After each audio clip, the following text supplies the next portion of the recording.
So I find that a great deal of psychotherapists and spiritual teachers speak in platitudes, and they might read from the Course in Miracles, or they might read from the Yoga Sutras, or they may say things like, this is a place of no judgment, and here we are practicing unconditional positive regard.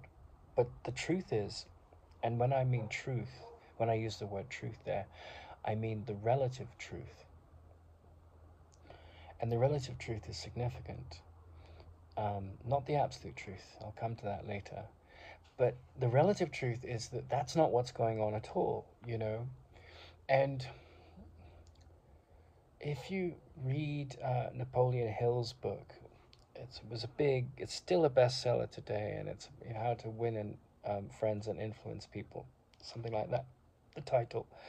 It says things like, never criticize. And if you look at what Carl Jung says, he says, one of the great challenges of the Western culture is we've put heaven up here, right?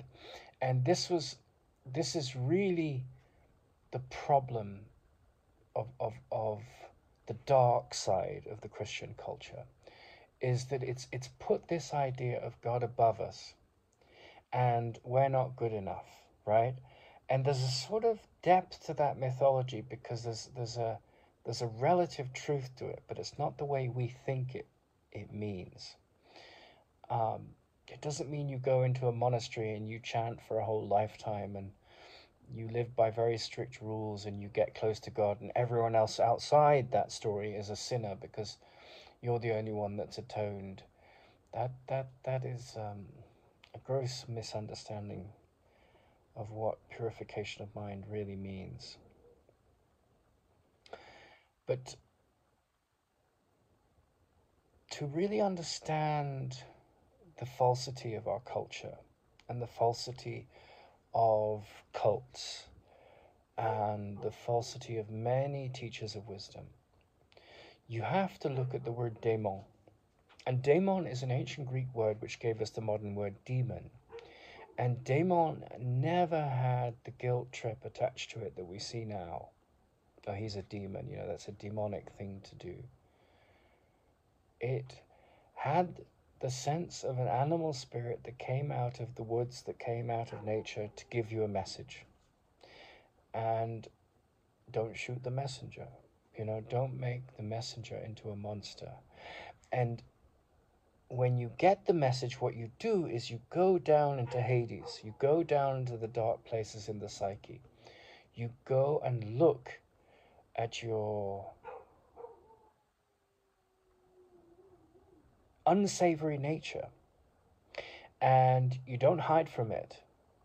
And not only that, you listen to the inspiration of nature and the inner guidance, and you don't make idols out of outer teachers. And that's very, very important. And so when Napoleon Hill is saying, no, never criticize, I've noticed that when I speak frankly about things that I've seen in the world, without a sense of judgment, but with a sense of discrimination, often people in the Course community the Course in Miracles community, or even in yoga. Like I've danced in Buddhist circles in my life. I've danced in, I'm speaking metaphorically, not figuratively.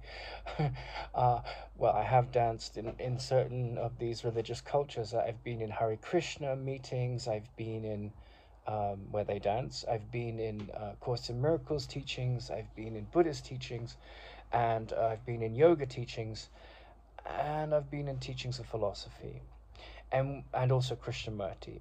But what you find is that in every one of those subcultures, there are people that are venerated and people that are judged and condemned, and the same in academia. And one of the things I've noticed, like the yoga teacher that I studied with in India, his his student, who was really a more advanced being than him, Jiddu Krishnamurti, told him, Desikachar, not to become a guru. And he did become a guru.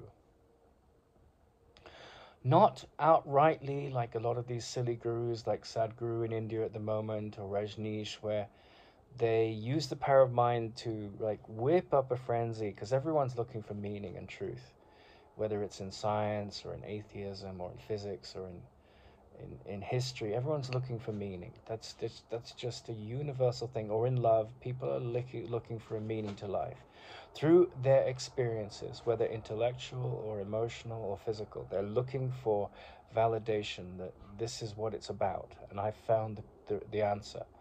It may be found in depression, it may be found in music, it may be found in Buddhist meditation. Like, people are looking for satisfaction, whether it's of the ego and fear, or if it's something more elevated and mature.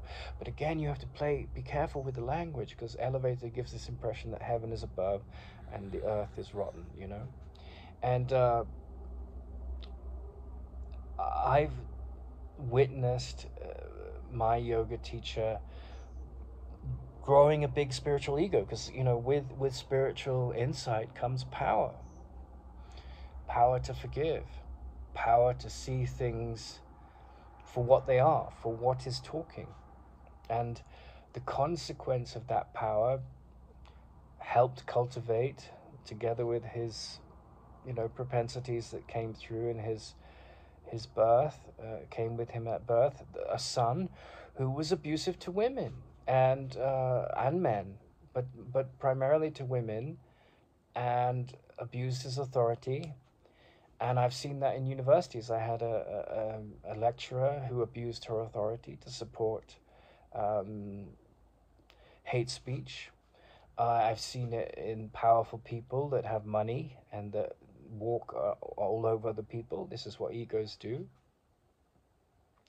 And it was so bad that this yoga teacher, he was chased out of out of Austria for molesting 6 women. They went to the police station and reported his abuse. And I had the opposite happen to me, where at the university, where I said, you know, like, I understand there's a great deal of argument about pronouns right now, but I really, you know, it's pretty obvious when you look with clarity that all of us, whether you're a transgender, a straight woman, a lesbian woman, a gay man, a straight man, you know, bisexual person, all of these people, all of these categories of sexuality, they are variations on what you choose to do with your genitalia and your heart connected to your genitalia.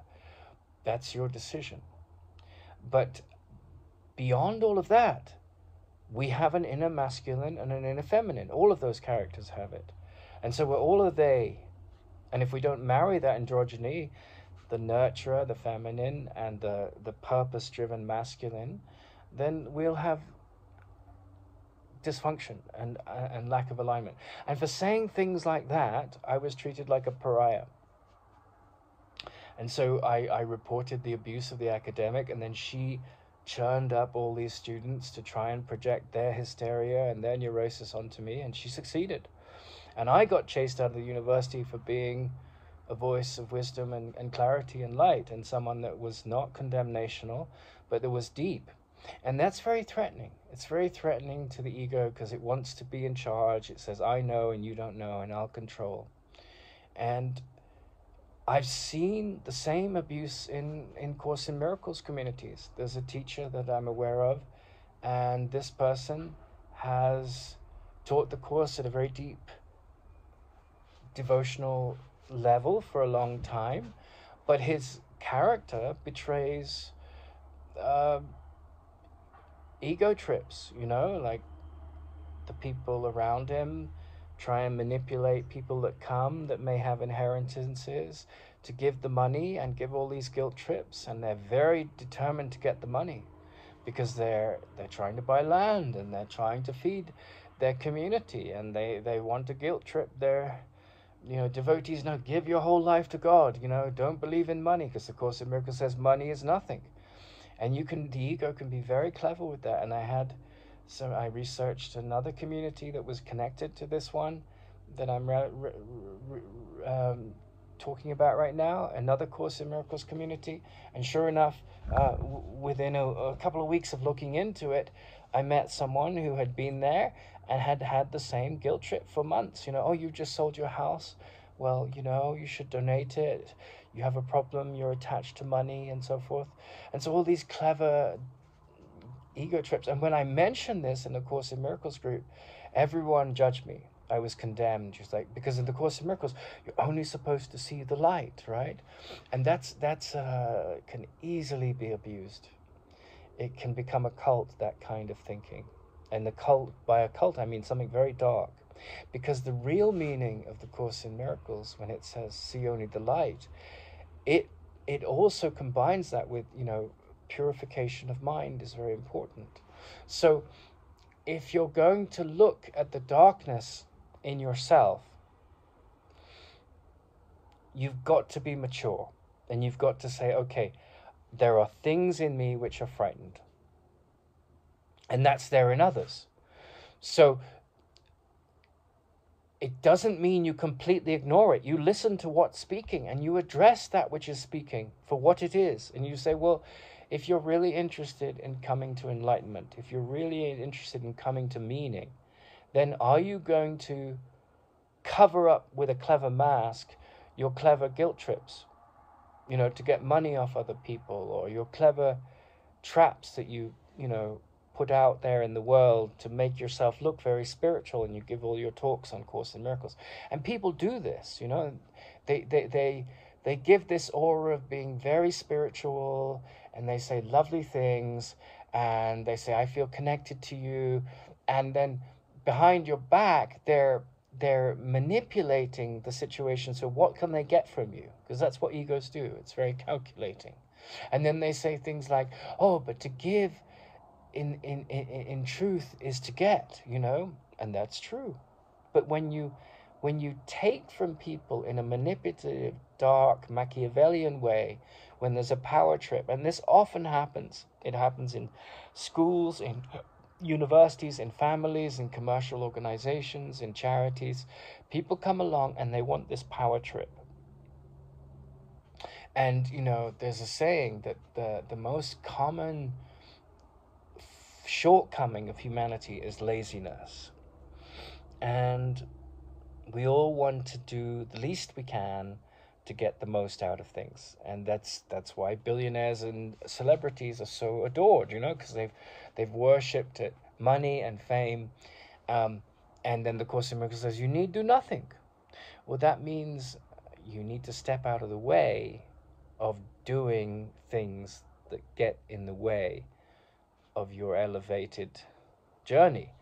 And a big part of the elevated journey is to looking into your darkness. It's this looking into your darkness, and also of others, right? So I find a lot of the platitudes of Napoleon Hill, I think there's a definite beauty to what he's saying. Don't criticize people. Yeah, well, your best friends, if they're really enlightened friends, are the ones that say, I think you're not listening to what's intelligent here, right?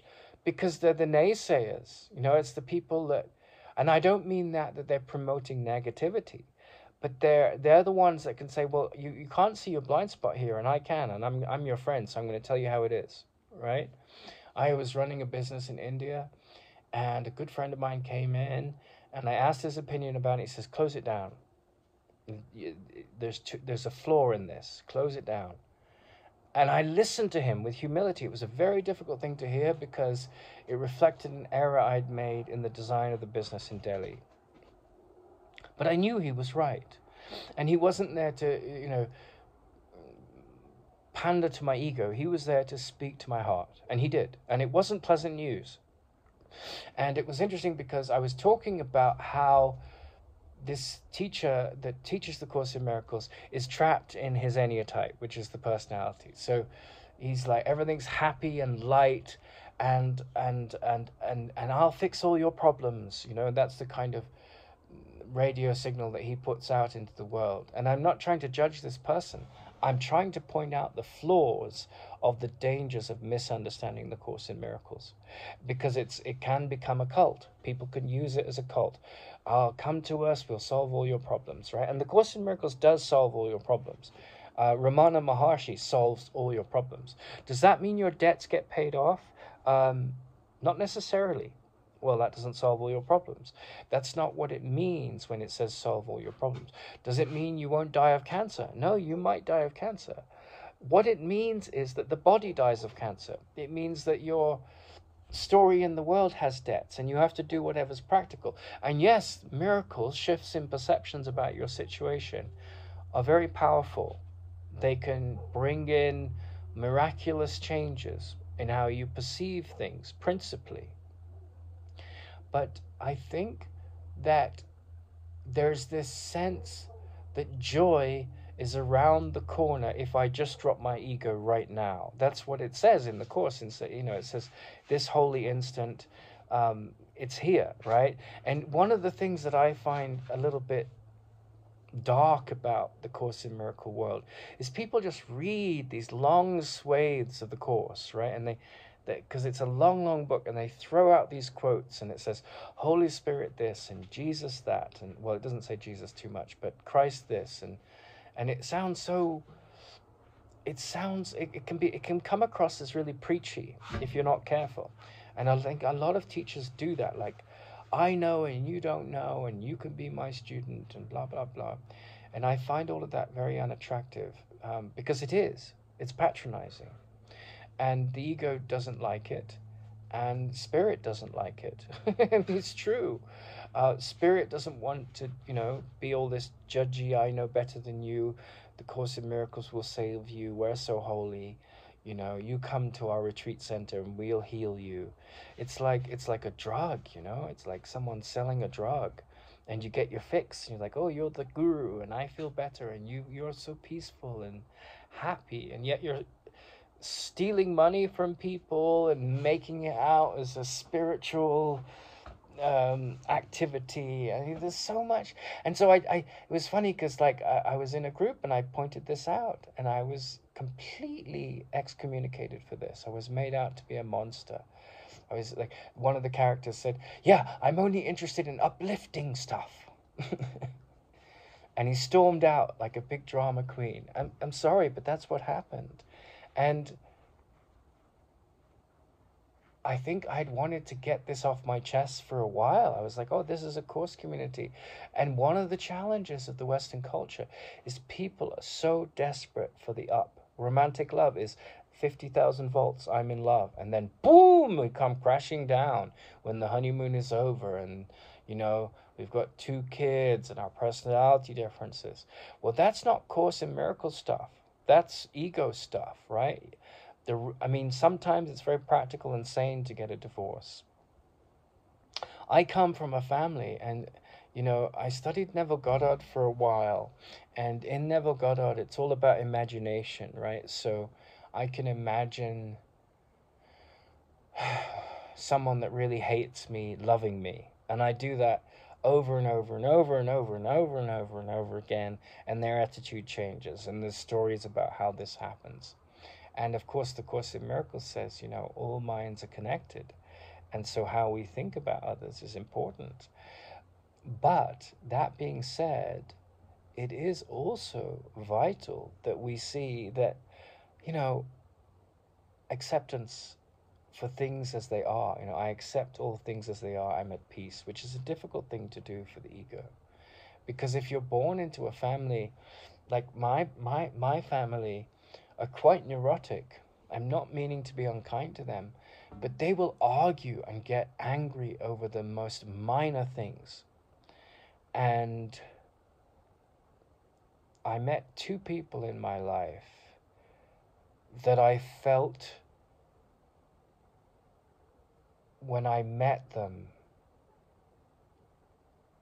probably more than anyone else I've met in my life. And I've traveled a lot. I've traveled in over 80 countries, and I've lived in over 32 countries.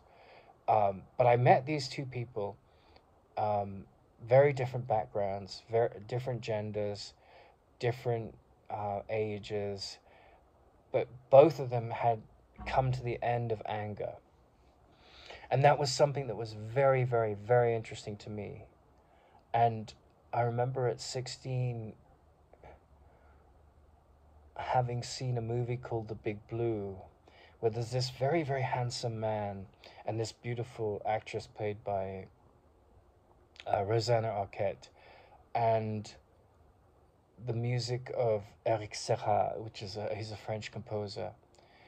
And I was so moved by this movie because the man had a presence, a very beautiful presence about him that was sort of otherworldly quiet. And not in my very eclectic family friends circle. Like my uncle was a very successful senior accountant, traveled all over the world. Down the street was one of the greatest mathematicians in the last few hundred years. We had poet laureates from America and Britain coming to our house. I went, by the time I was 15, to pretty much every major art gallery in Europe and every major cathedral as well. So I had this incredible story of rich culture and great turmoil in the family home as well. Incredible turmoil. My father was an alcoholic and quite a real Jekyll and Hyde. But I had this presence of this character that was in the film, The Big Blue, who I couldn't find a corollary to him in the world. So not in my school life, not in my family life, not in my friendship life, had I come across someone that had that kind of presence that was completely free of neurosis. And I've met two people in my life that have that quality. And it was like the most attractive thing to me.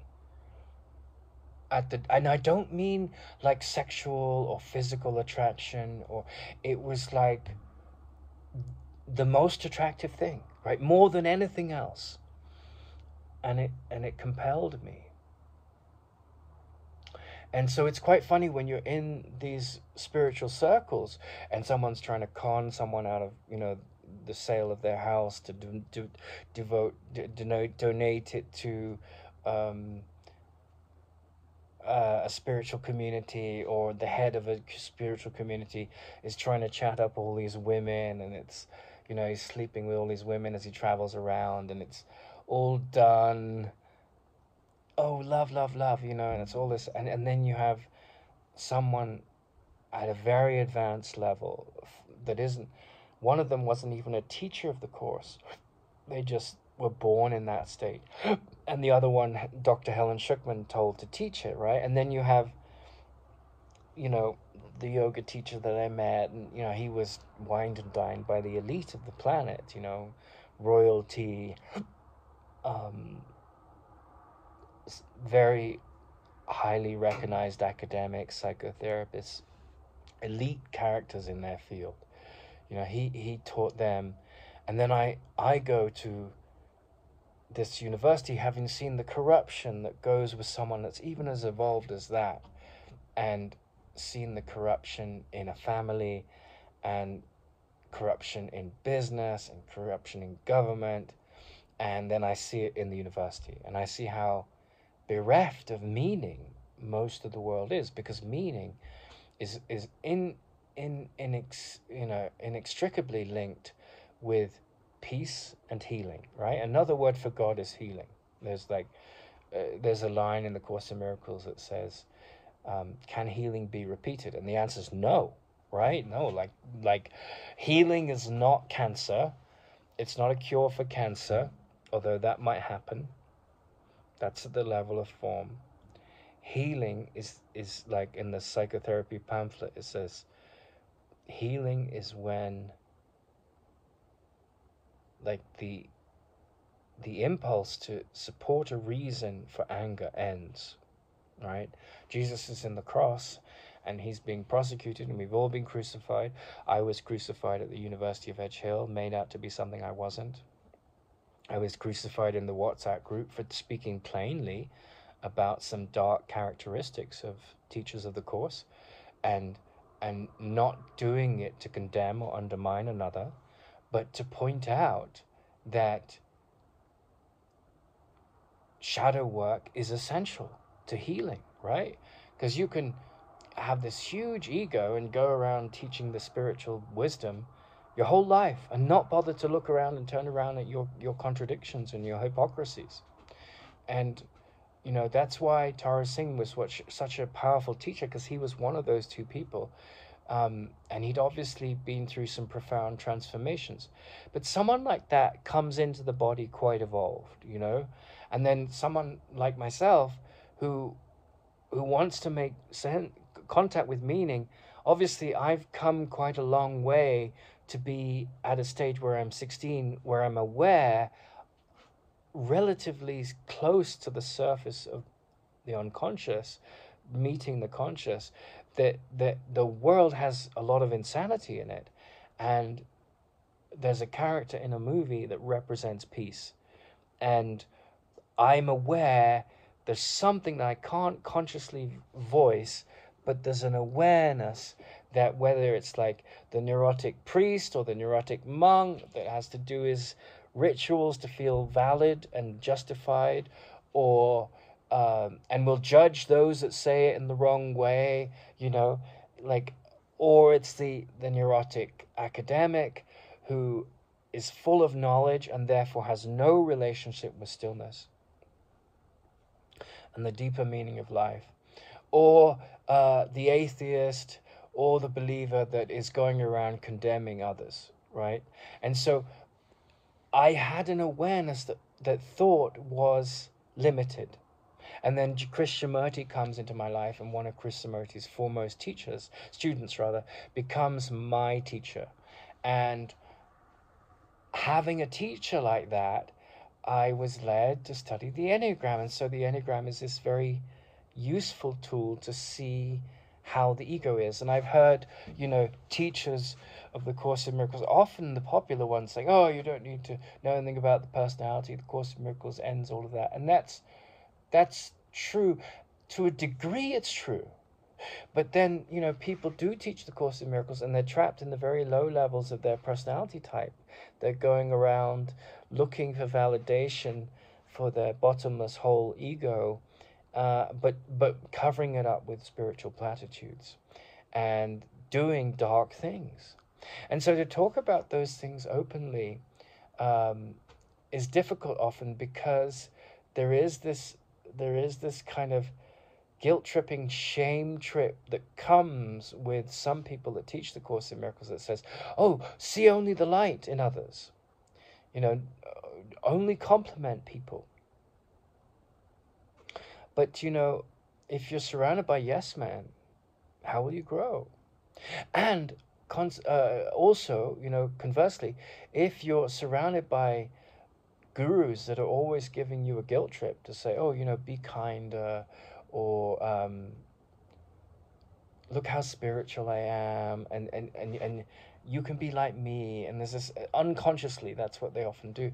There's a vanity, and they have one rule for themselves and 50 for other people. So this is the great danger of the power trip of the guru, is that they can, because they're in control of the community, because they've set it up and so forth, they can have double standards. And who's going to hold them accountable when they're going through different, girlfriends or boyfriends, or they're a power couple, and if you swim in the sea of their rules and you kiss ass to their very devoted dedication to the Bible or the Course in Miracles, then they're very holy, and you're not doing that as often as them. So are you as holy as them? And I really find that, having studied the Yoga Sutras for 10 years, having studied the Course in Miracles for 30 years, it really, there's a theory in evolutionary biology which was, coined by a man called Stephen Jay Gould,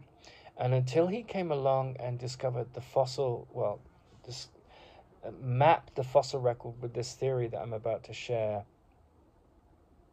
of the Burgess Shale, an area in Canada, which has this ancient fossil record of the Precambrian explosion where all these life forms came along. We thought that evolution was very gradual, but the reality is that evolution, like physics, is quantum. Like if you drive a car from 0 to 60, you don't go from 0 to 1 to 2 to 3 and all the numbers in between. You go from 0 to 2 to 7 to 15 to 29. You jump. This is what quantum physics is basically meaning. It says that you move through the universe at different velocities and with different variations of mass, depending on your speed, and the gravitational fields and so forth. You move through time in a similar way when it comes to evolution. You jump, and so you have these long periods where nothing changes in evolution, and then boom, there's a big jump, and then boom, there's a big explosion. And that's the Precambrian evolutionary story, and that's the theory that he came up with. It was called punctuated equilibrium. And similarly, I think that the Course in Miracles, it's a paradox really, because it's a 1-year workbook, right? And I've been contemplating that workbook for 30 years, and the text, and the Song of Prayer, and the psychotherapy pamphlet. I've been contemplating those things for a long time. And there's also another thing that Helen wrote, and it was a scientific manual about something, I can't recall, some instrument. And that threw me off for a while. It took me a while to understand what the significance of that was, because I think it was given to her to look at, to give some faith in like the omnipresence and the omniscience of the intelligence that was talking to her, that all the problems of the world were trifles to it, but they were not the problems that the consciousness that was talking to her was trying to address. That was only interested in ending suffering. So all the instruments that, purport to take us to a more evolved civilization, they happen anyway. And some of them create enormous destruction, because you can use a hammer to build a house or kill a man. So, tools are all down to duality. But the transcendence of duality is where the ending of suffering comes about. So I studied those, and I've studied, the Buddhist scriptures and the Yoga Sutras. And so I have this, but what I'm trying to get at is that it's like it's a 365-day lesson outing, but it's a lifetime, or many lifetimes, depending on how you see the body. If you believe what the Course says, which the body and the universe is a projection of the mind, till you perfect this calm, this mastery of never being angry and never judging, right? And so you can discriminate. Like, people can be the Christ and do downright horrific things. And remember, the Christ means blessed. It means he who is blessed if he knows who he is, right? And that means he's not a body. And so it's really interesting, because I do think there's a certain addiction and a certain toxic avenida, if you like, avenue of misinformation around this meaning of see only the light. Because seeing only the light doesn't mean that you don't do shadow work. And I think there's a lot of spiritual bypassing going on in the Course in Miracles world, because it's frankly easy to do that. It's frankly just, I forgive him, but then, it's like you look at I think it's the 7 stages of grief, or 9, I can't recall. There's acceptance, there's sorrow, there's all these different stages. Well, in a similar way, there's, someone does a great disservice to you. And it was really interesting, because, having a very difficult family that are quite complex, and beautiful and light and loving, but very difficult as well. And going to that university and actually having these experiences with the gurus, and having the kind of intelligence that can see the hypocrisy and say, well, that's not That's often a very difficult thing to carry around, is to see through people's hypocrisy, because people will judge you in the course community for seeing through hypocrisy. They'll say, oh, you're not seeing the light, right? But this is my point. If you can see the hypocrisy, if you can see the dark qualities and not judge them, but not ignore them, because they're not going to go away unless they're addressed. As Tara Singh said, love confronts, right? And there's a lot of spiritual bypassing because psychotherapists don't want to look at their shadow side. Spiritual teachers don't want to look at their shadow side. They're happy to do it to others, but not to look at it in themselves, right? But if you can see it in another, then there's a capacity to be constantly conscious of seeing it in oneself. And there's all this ego trips, spiritual ego trips about the finger that points. There's 4 fingers pointing back, right?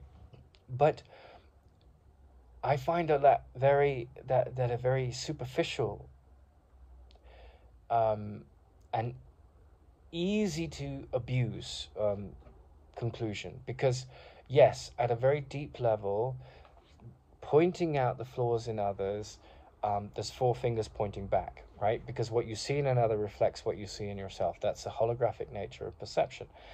But you have to be really careful. You have to tease this apart and say, well, if someone's being abusive, do you stick around and support that? If they're a spiritual teacher or a father, sometimes your only option is to walk away. Because if you bring it up, they have the power and they're not willing to change. And those people around them, and this can happen like on my university course, like a cacophony of insanity feeds off each other. Oh, he said that, she said that. Boom! Birds of a feather flock together. Misery loves company. And so, that's why if you're a Course in Miracles student or a serious student of the Yoga Sutras or a serious student of Ramana Maharshi, Emerson's phrase that whosoever would be a man is a nonconformist, right? And that means that to me that means whosoever. And I remember in my 20s I read a line by Yogananda, and he said, a man with a capital M is someone who knows himself, and by that he meant the divine nature of himself. So whosoever would be a man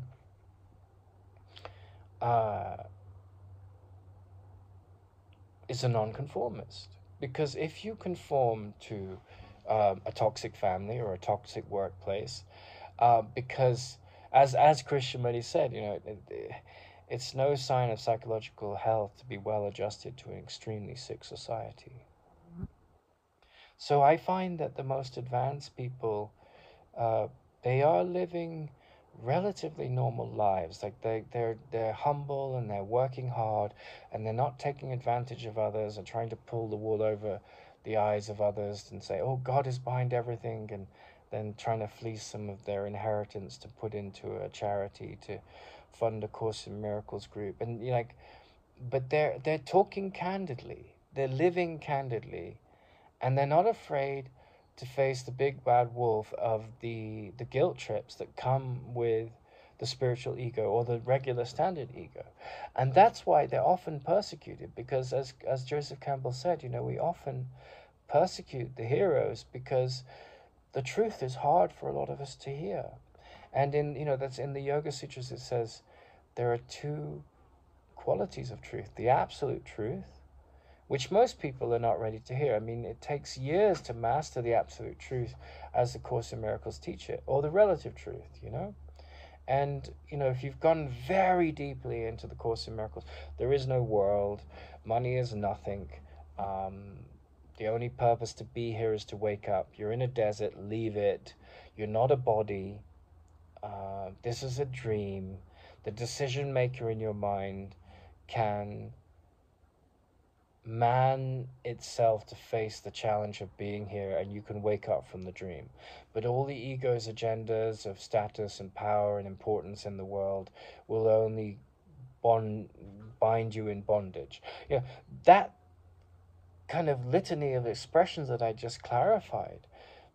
You know, I was talking to a friend of mine who's a student of the Course in Miracles like I am the other day, and she was a Buddhist earlier, and then, you know, we were discussing the challenges of going from, because I'm at a stage now where really only Ramana Maharshi and the Course in Miracles are my spiritual guidance. You know, like I draw from Buddhism and ancient Greek myths and all of that, but if I want to go to the great depths and use some of those things to support that in my thinking, in my dreams, in my communication, then I go there. And all the other teachers are relatively superficial to me, because it's all in those teachings of Ramana. You know, you're not the first person, you're not the second person, and you're not the third person.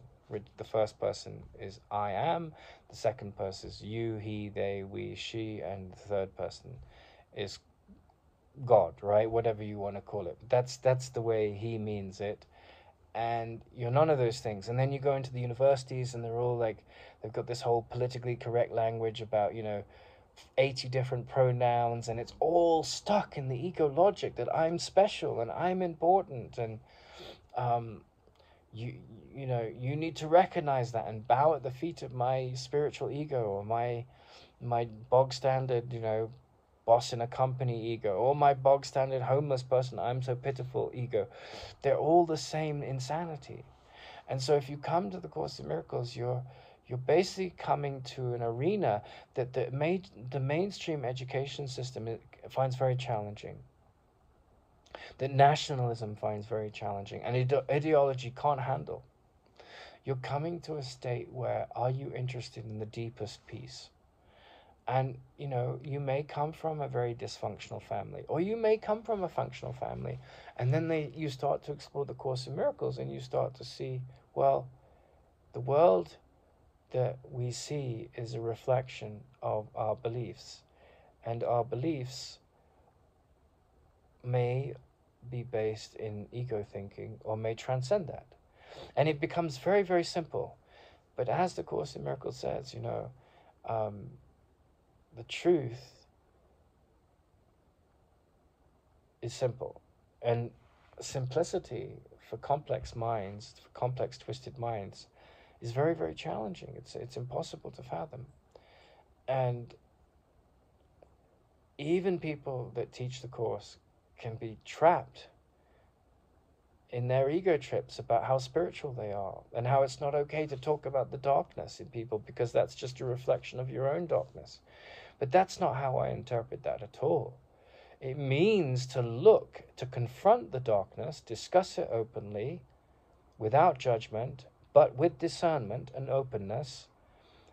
And it's often very hard to do that because cults form, and cults come with, oh, you can't say a bad thing about this person because he's done so many wonderful things. And I'm like, well, you can do lots of wonderful things and still be a total jackass. If you're a real friend, you'll raise it.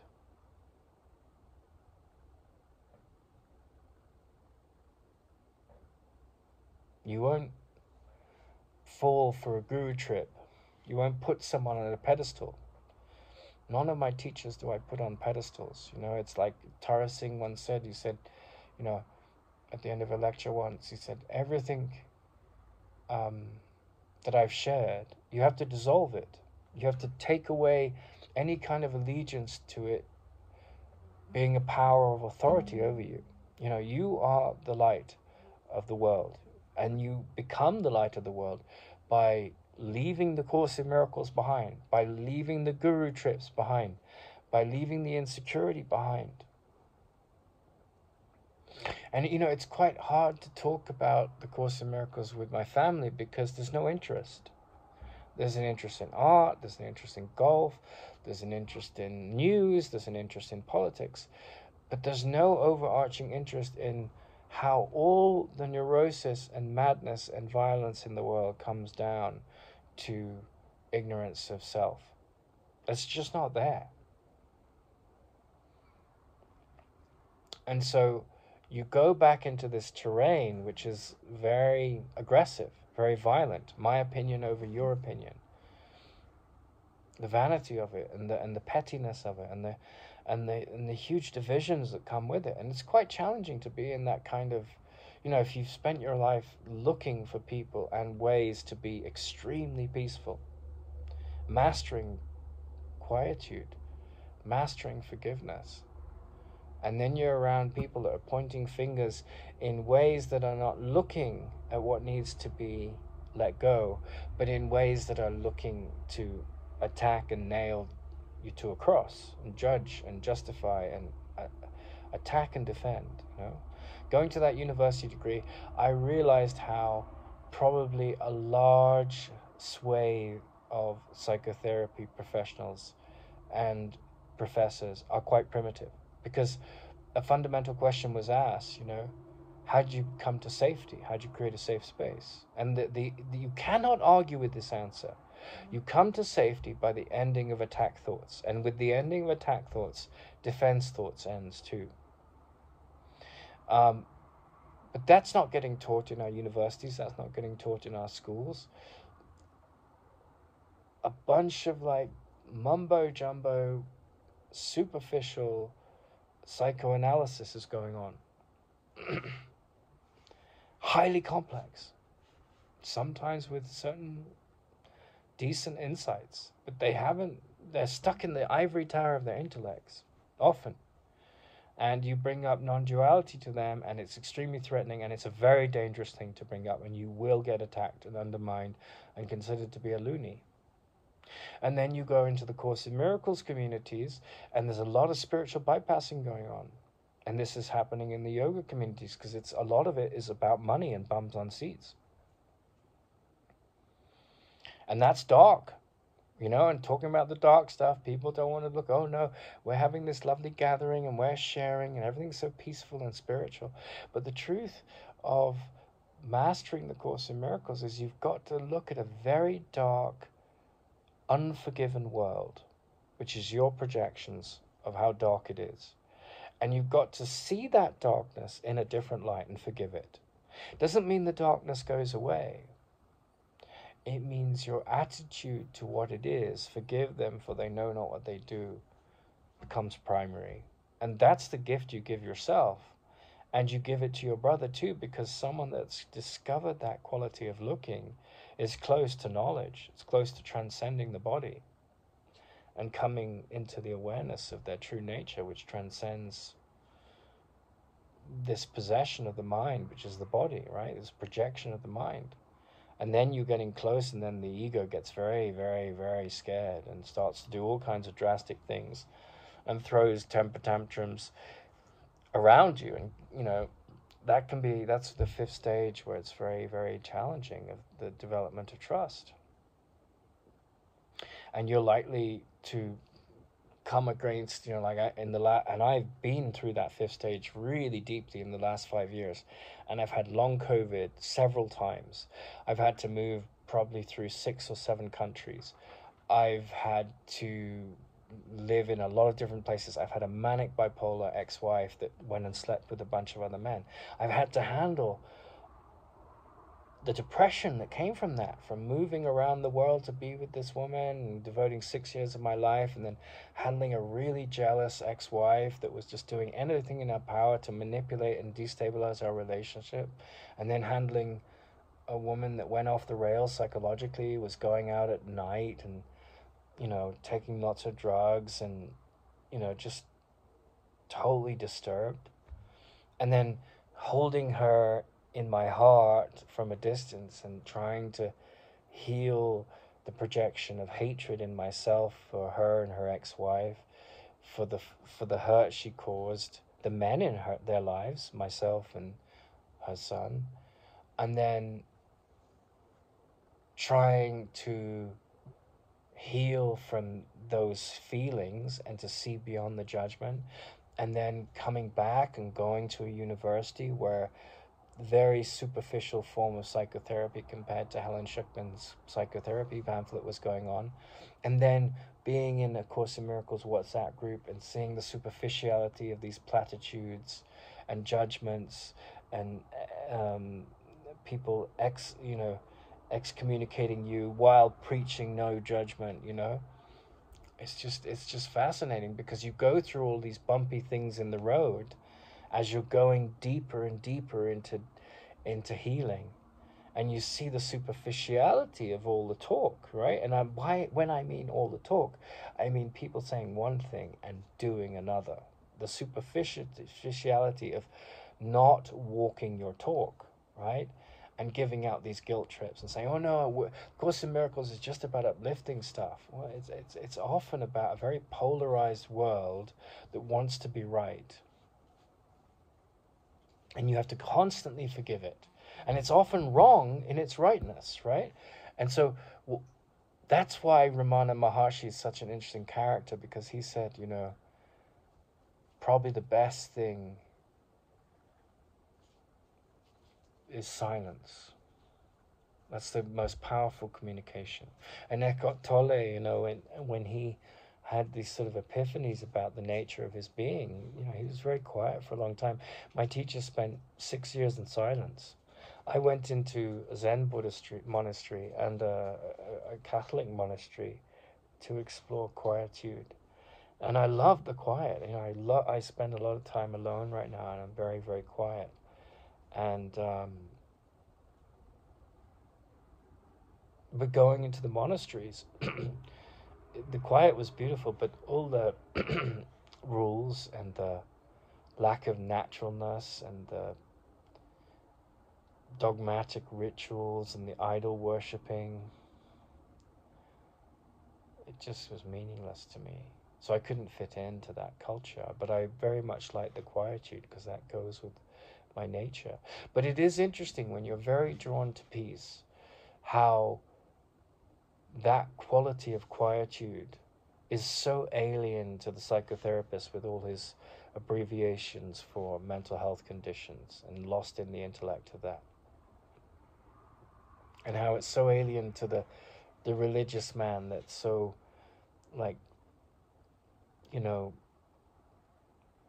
betrothed to his beliefs and his idols, whether it's Christ or Buddha or whoever it is, or the Course in Miracles students that, like, my way is better than every other way, and the ego has a million traps to catch you in. But the deepest beauty of life is in this silence, which just fills you up. And of course, all these different traditions, whether it's, the Carthusian monks or the Buddhist Zen monks, or these meditation retreats for Vipassana, people are trying to get a lasting taste of that. But as Ramana says, it doesn't, even with the most advanced yoga practices, it's always temporary, the cessation of the mind. And the only way it completely ends, the ego completely ends, is when, the desire or attachment to the body just drops away. And my friend said to me the other day, often people going through that stage 5 journey of incredible metamorphosis, of, a dark night of the soul, to come to this deeper peace where they know they're not a body and they see the world as a dream and they've woken up from it. People going through that often have health problems, because it's like, can I just rest with my health problem without judging it? And it's funny because, I've been on this very strict diet recently, and my health has fluctuated a great deal. I've been extremely fatigued a lot, and it's been very, very challenging for someone that's dynamic and wants to be creative, to be humbled by that, and the fear of, how long can I go without, being a hard-working, salary-earning man, it's been challenging to look at that. But my sickness has dictated that I must rest, and I've had to manifest solutions to that, because I have a difficult family where I can't go and stay with them. And when you're hit by a sickness like that, you have to get better, so that becomes your priority. But my friend said the other day, often when you're going through that 5th stage, you are confronted with this need to trust that, what the Course in Miracles says or what Ramana says is either completely true or not true at all. And that's the fifth stage, because, you know, you've been raised to think that money and relationships and status and a sexy body,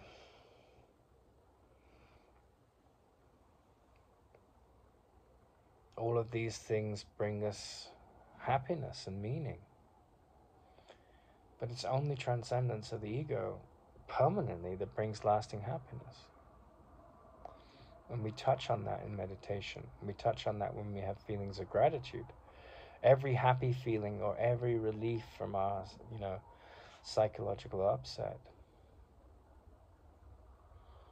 is the presence of our nature, of our true nature, sort of dotting the page of our storied lives like a paintbrush, you know, anointing it. But that's temporary, you know. All things that give us happiness and comfort at a relative level are temporary, because they're the body's needs and the mind's desires. And that's one of the great dangers of being a teacher of psychotherapy, or a psychotherapist, or a Course in Miracles teacher, because you can have the illusion that you know, and you're some exalted figure and you're there to save humanity. That's one of the great challenges of the language of the Course in Miracles. They say one person can save the world. It doesn't mean like go out and save the whales. It doesn't mean like go out and preach to 1 million people, let them know the message of the Course in Miracles. It means coming to a state where the mind has ended, where desire is no longer a dictator in your mind, and trust has taken over.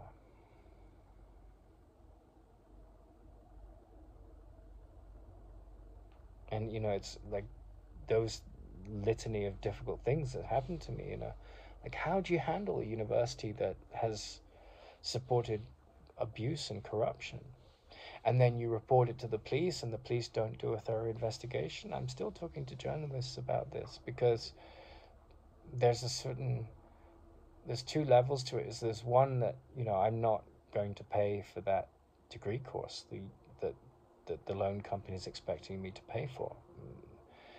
An act of civil disobedience. I refuse to pay that.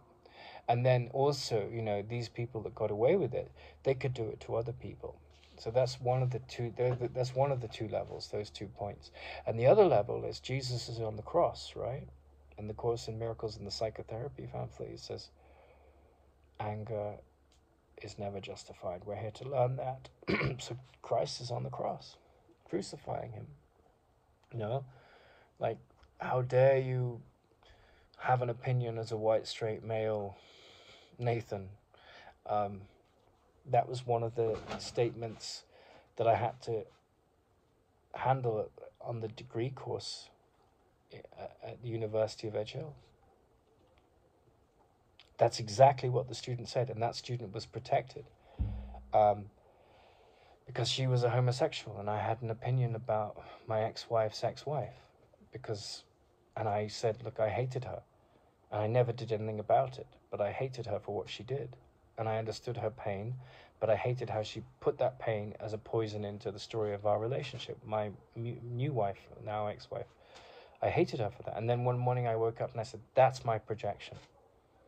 And I dropped it, and I told that story, and and I knew I had to go away to heal that projection of seeing her as someone worthy of hatred in myself. That was my healing, not hers. And she was irrelevant. She was a catalyst. And it's not about me being important and her not, none of that nonsense. But it was like I was at this very deep level and the university was at another. And I got crucified. You know, how dare you have an opinion? And there was no opinion. It was a story of an experience, an authentic experience. But I was crucified for that, just as Jesus was crucified, you know, for being made out as the King of the Jews, when he was just talking at a level about projection, making perception, and how erasing that heals, you know. but there's no anger there. Whereas I was a little bit, I was upset and traumatized and angry by what happened, right, at the university, because it was chronic abuse of academic power and support of hate speech, and then lies and cover-up stories to protect the truth of what actually went on, to scapegoat and badmouth me. And it was very mother complex stuff, because it was all about guilt and shaming, right, which is what the mother complex is about, the dark feminine. The dark masculine is more like brute physical conflict, but the dark feminine is shaming, right? And they're both ugly and meaningless, but they're both forms of crucifixion.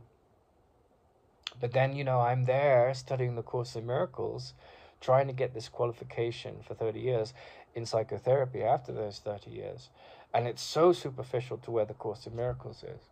And so it becomes part of my curriculum of mastering the Course, like Jesus on the cross, mastering forgiveness. Forgive them, for they know not what they do. And also mastering this projection of my own judgment of them, because if you're upset, there's a judgment going on, because you're not seeing the light in them. Like when I talked about, these ashrams that are trying to con people out of money, I wouldn't go near them with a barge pole, because I don't want to be a part of that kind of corruption, right? The nonconformist is the man, right? He's not going to sell his soul to create a religion, or to pull the wool over others' eyes, because that's just doing it for oneself inadvertently. Oh, I'll save you, this savior trip that's very dangerous when the Course in Miracles is misinterpreted, and it becomes this set of platitudes that have no depth to it. And that's not what the Course in Miracles is supposed to be when brought to application. Course in Miracles is about the transcendence of the root cause of suffering in oneself. There's only one person to persuade, and that's you, no one else. And it's not a persuasion, because persuasion implies an insecurity that needs to be filled in. It's a realization. So there's only one person that needs to come to realization. It's you. And your presence will have in that vibration will have an impact. And many people are not ready. They don't have the ears to hear. And they will condemn you and attack you and judge you, because they're frightened of their own light. And you represent a mirror of that. And others will be really attracted to that. And there's different variations of this, because people can preach the Course and be very spiritual and be very spiritual people, and yet their ego is completely intact and they're not growing. They're just in like a stuck record, and they're out there and they're saying all these nice coursey things, these Course in Miracles teachings, which I've studied Buddhism and I've studied yoga, and I would say the most advanced metaphysics we have is the Course in Miracles.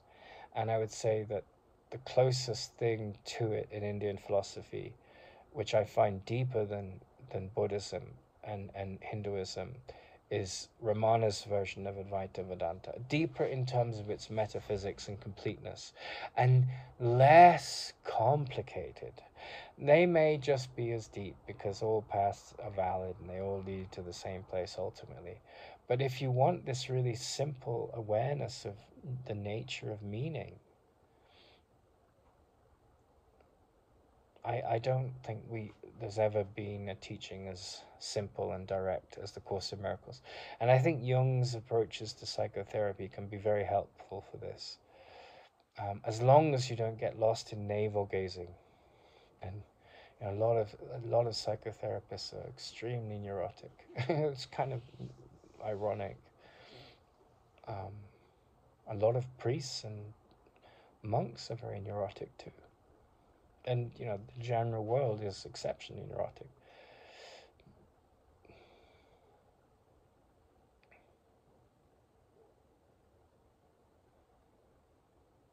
And the absolute truth, the absolute truth, I would say that the second person I met and the first person I met that had a complete eradication of anger in their character, complete fearlessness, a complete lack of neurosis. I could feel that quality in them. I could feel how it hovered behind the mask of their worldly face. And they were awake. They weren't the passing of the hours. They weren't the problems they confronted in the world. They weren't the issues they had to deal with people. They weren't the body. They weren't time and space. There was this transcendence piece that had just completely engulfed them. And I picked up on that, and that really spoke to me, because I was really hungry for it in myself. So you attract people in. And people like that, they don't want anything. Like, there's no neediness, or like the world just gives them all that they need because they're at peace with what's coming. And to master that takes enormous intelligence and enormous humility.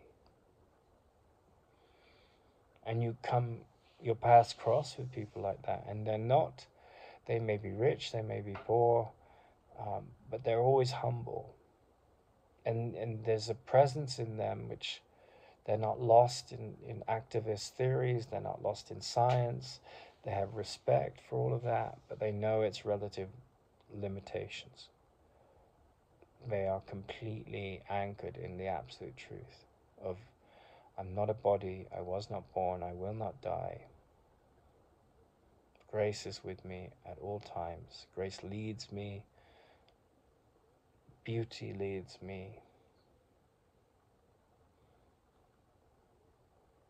And one of them was an exceptional teacher of the Course in Miracles, in the sense that he told stories and taught the lessons and studied it with Helen Schickman.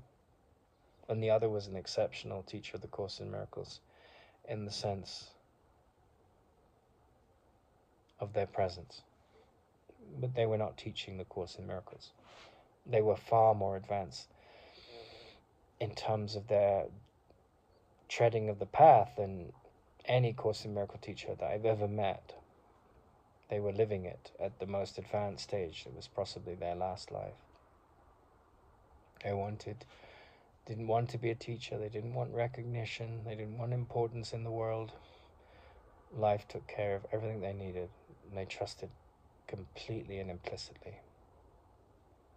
And I remember thinking, like, when the thing happened at Edgehill University, where there was all this pettiness and cleverness and obfuscation of what actually was going on to protect the university's reputation, and the students that were offended by their insecurities taking over and calling it offended, when it was really just pettiness and silliness and guilt tripping and mother complex stuff that they didn't have the maturity to see into. And then when 6 people left a WhatsApp group that's devoted to the Course in Miracles, because I was talking about the Enneatype and the dangers of teaching the Course without being conscious of the Enneatype and giving an example. All of these kind of experiences, I've just always felt, and I was guilt tripped. I was like, oh, you'll regret this. And I didn't regret this. It was just this real enlightening moment where, like, most people want the comfortable lie. They don't want this profound, uncomfortable truth, which is what looking at the dark stuff is about, right? They want someone to say, praise Jesus and hallelujah and amen and all these.